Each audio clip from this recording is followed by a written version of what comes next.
religious traditions, but religion's impact hasn't been all unified.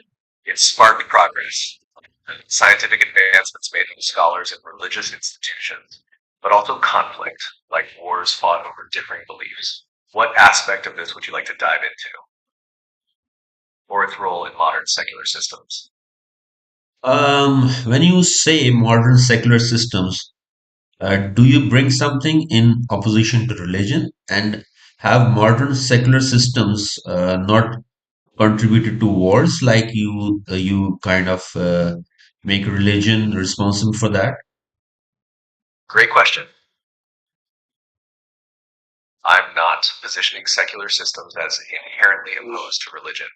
Secularism is more about creating a neutral space where people of all beliefs or none can coexist without one dominating public life. It aims to separate religious authority from state governance, allowing freedom of belief. You're absolutely right. Modern secular systems have also contributed to conflicts.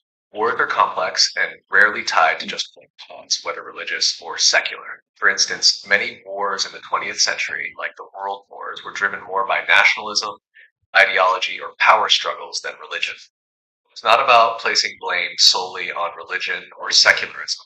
Both have been good and for harm, depending on how they're used. Would you like to discuss specific examples or focus on their philosophical differences?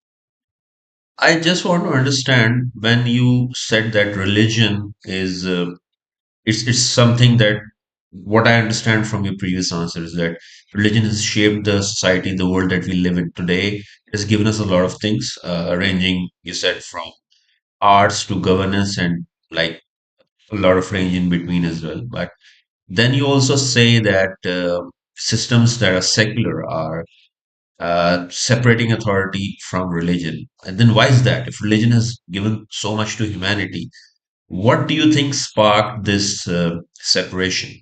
That's a profound question, and it touches on a significant turning point in history. The separation of religion and state wasn't about rejecting the contributions of religion. Rather, it was a response to historical conflicts and the need to balance diverse beliefs within growing pluralistic societies.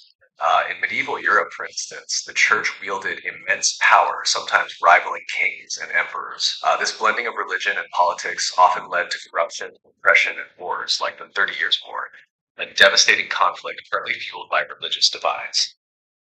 Philosophers of the Enlightenment, such as John Locke and Voltaire, argued that society needed to protect individual freedoms, including freedom of belief, to prevent such conflicts.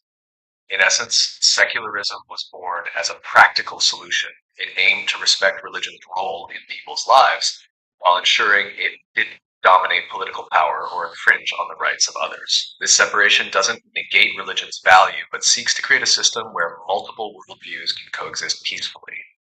What do you think? Should religion and governance be more integrated, or is this separation essential in today's diverse world? Yeah, I'm still stuck with your last thought on religion. When we started discussion, you said that religion has given so much to this world, and you did mention governance there.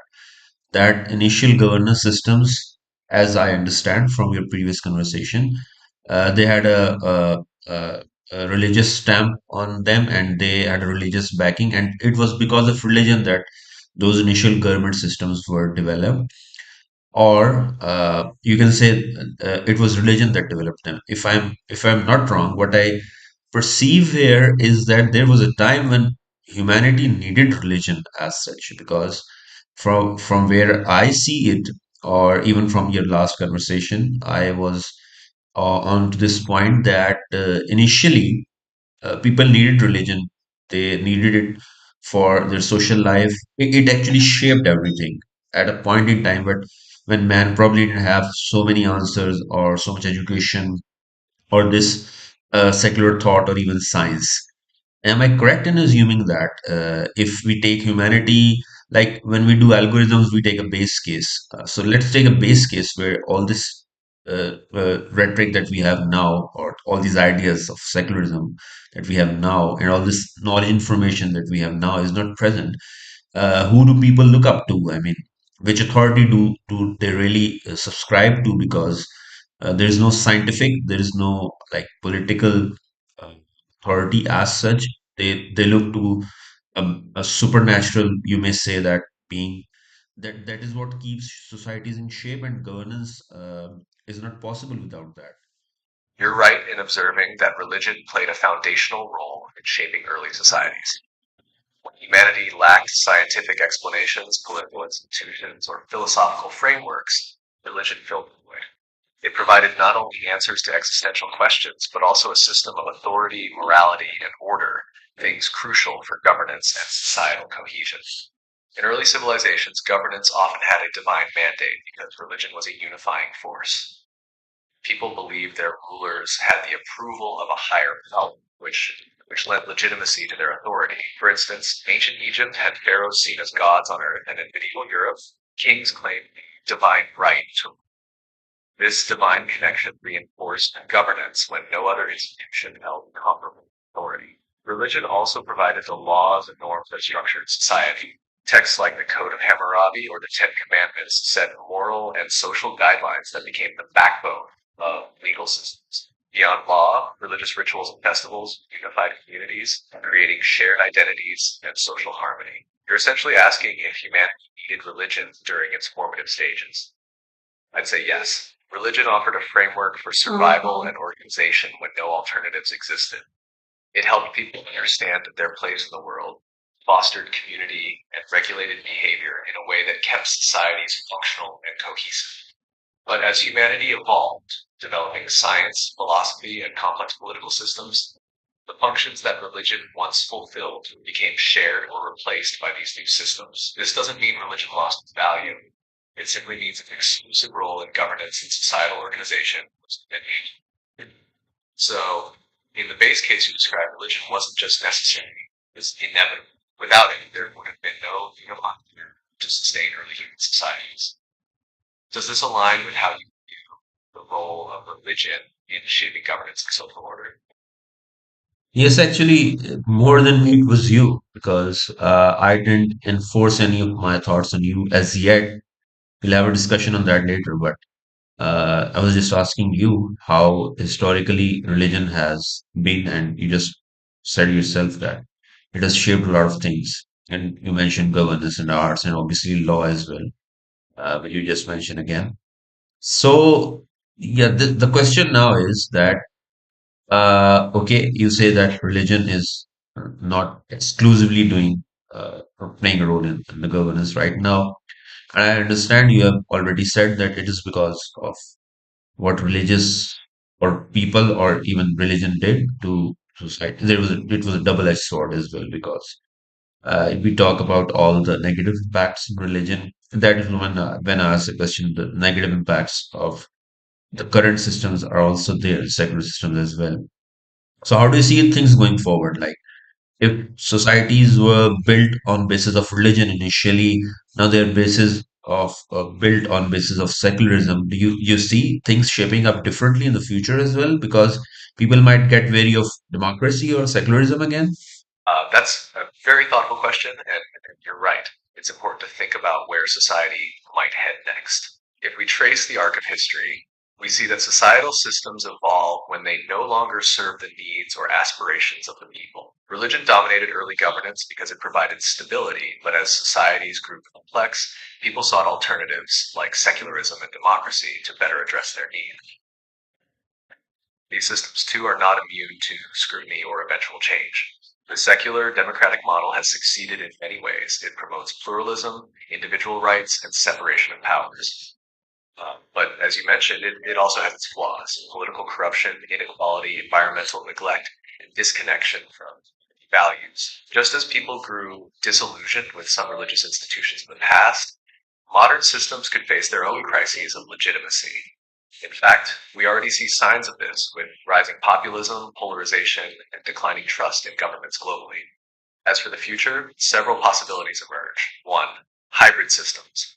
We might see governance models that blend the strengths of various systems, perhaps incorporating spiritual or ethical principles not necessarily tied to religion into secular governance. For example, some societies could adopt frameworks that emphasize collective well being and moral responsibility while retaining democratic freedoms. Two, technocratic governance. With advancements in AI and data science, some predict governance could shift toward technocracy, where decisions are guided by data and algorithms rather than political ideologies. However, this raises ethical concerns about human agency and accountability. Three, localized governance. People might turn away from centralized governments and focus on smaller community based governance models. These could be tailored to specific cultural or ethical values, offering an alternative to both religious and secular nation states. Four, renewed spiritual frameworks. There's also the possibility of a resurgence in spiritual or religious thought, not necessarily in the traditional sense, but in forms that resonate with modern values, like movements focused on mindfulness, interconnectedness, or universal ethics. Ultimately, society's trajectory depends on what challenges arise and how adaptable current systems prove to be. If secular systems continue to address humanity's evolving needs, they might persist or evolve incrementally. If they fail, we might witness a paradigm shift towards something entirely new. Do you think society could cycle back to a more spiritually rooted model, or do you see it progressing towards something beyond both secularism and traditional religion? Well, there's a concept of the Messiah at the end of times, and this somehow feels to me that yeah, maybe, or at least let's for discussion's sake, let's put that cap on, right? Okay, the religious cap. I'm just doing that, but for the most of this conversation, I just wanted myself to be like a anchor or something, just taking your thoughts on the subject. But uh, even I can ask you this question. Yeah, what do you think of this? Because you're talking about the future, and there's a lot of, I think it's called a eschatology or something. This is Islamic as well as there's Christian as well. They talk about a Messiah coming at the end of time. So is the world going back to spiritualism, you think? There's that one possibility that you did mention yourself as well. Maybe the overload of materialism that we are having, all these influences and all this stuff, everything going so plastic these days. It will call for people to, like, there was a time people went wary of religion because of its issues. So maybe this system will also collapse and will look to some sort of a religious person for that kind of spirituality, and that is when the Mahdis and the end of times, like even the Christ, some people think would come back. Maybe this is going to occur. This is the one option I would actually like to explore, if not go with. Um, that's a fascinating direction, and it's a concept that has deeply influenced religious and philosophical thought across cultures. Eschatology, the study of the end time, touches on humanity's enduring hope for renewal or salvation during moments of crisis. The idea of a Messiah, whether it's the Mahdi in Islamic traditions, the return of Jesus in Christianity, or other spiritual leaders in different faiths, resonates with the notion that when systems fail or humanity loses its way, divine or supernatural intervention becomes the ultimate solution. If we put on the religious cap for this discussion, the idea makes sense in a cyclical context. Historically, humanity has oscillated between phases of materialism and spiritual revival. When material success or secular systems fail to provide meaning or justice, people naturally gravitate towards spiritual answers. A Messiah figure embodies the promise of justice, renewal, and a return to moral or divine order.